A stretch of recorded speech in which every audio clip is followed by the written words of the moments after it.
Welcome to another video.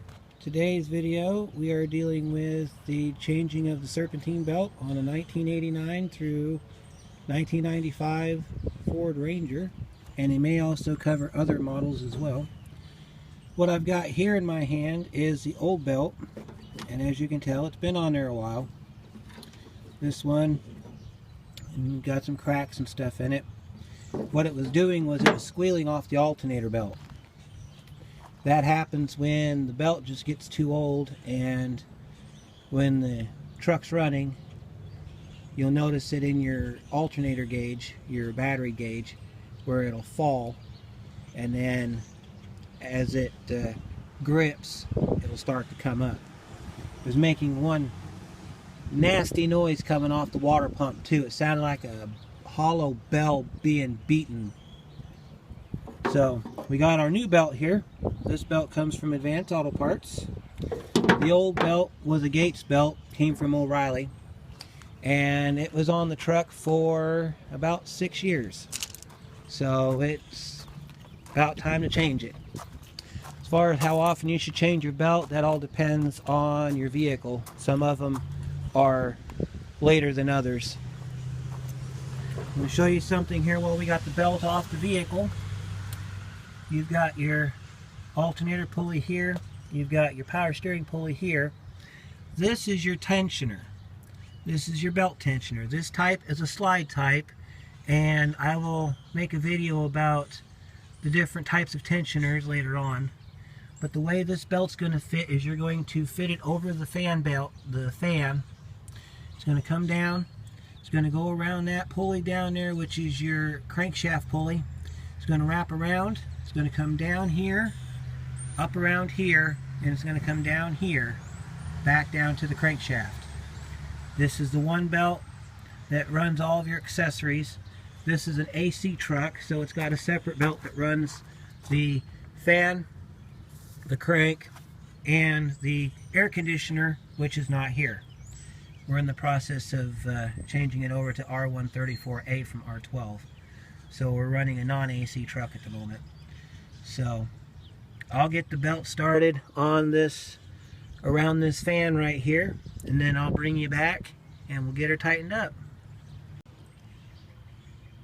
Alright, after you've got the belt on the pulleys, you want to make sure that it's centered on the pulley. To do that, you just go through and you make sure that all your ribs are in the right slots on your pulleys. Another thing too is if the pulley, like the tensioner, has no ribs on it, and the ribs are these little tracks on the inside of the pulley, then that's an indicator that the back of the belt's going to ride up against it. If it was a tensioner, and there are some of them that have ribs on it, then it would go around it. Okay? So you want to make sure that your belt all the way down is centered, especially on the crankshaft, because they will sometimes move as you're putting them on. That slide tensioner is tightened using a 1/2 inch drive ratchet or a breaker bar. And today I'm using my breaker bar. And how you work this is you would insert the breaker bar inside this hole right here, and then depending on whether you need to pull it towards you or push it away from you, tightens this belt up. After you've got it tightened up, what you can do is you can tighten the pivot bolt, which is that top bolt, and the pivot bolt will hold it in place while you... I've gone ahead and put my new belt on, and so what I've done is I took my pry bar, my breaker bar, pushed it away from me to where it was going the other way. Tighten the belt up. You want to get it about as tight as you can, but you want to have at least a 1/4 inch deflection to allow for belt movement. Now after the belt's broke in, probably in about a week or two, I'll come back out here and I'll tighten this up some more. So you don't want to He-Man these bolts right here. They have slides on. The bottom one has a slide on it. I don't think you can see it from here, but the bottom one's your slide bolt, top one's your pivot bolt. When you go to tighten these up, you want to tighten that bolt. Then what you want to do is you want to, after you get this done, pull your bar, start your vehicle and let it run. What you're doing is you're going to put a load on this vehicle. You're going to turn on the headlights and the high beams and everything that you've got, and you're looking for two things. You're looking for your needle on your battery gauge to stay in a constant state of charge, which is to the right side of the positive, or the center of the gauge. And you're also looking for, more of listening for, any kind of squealing sounds, because that's going to indicate that this belt tensioner pulley is bad.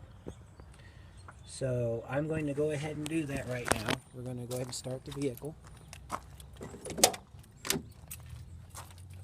And we're going to put it under load. And we're going to see what we got.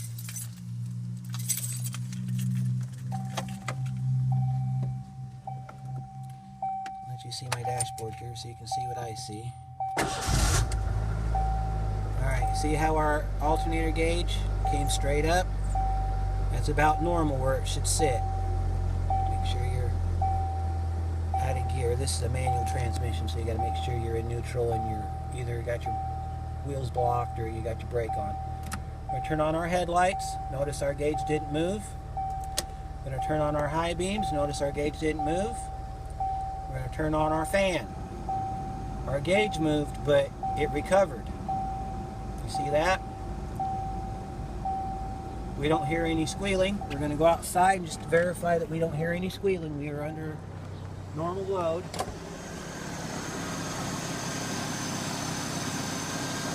Looks like we're good to go. If you have any questions, go ahead and comment down below, and we'll see you next time.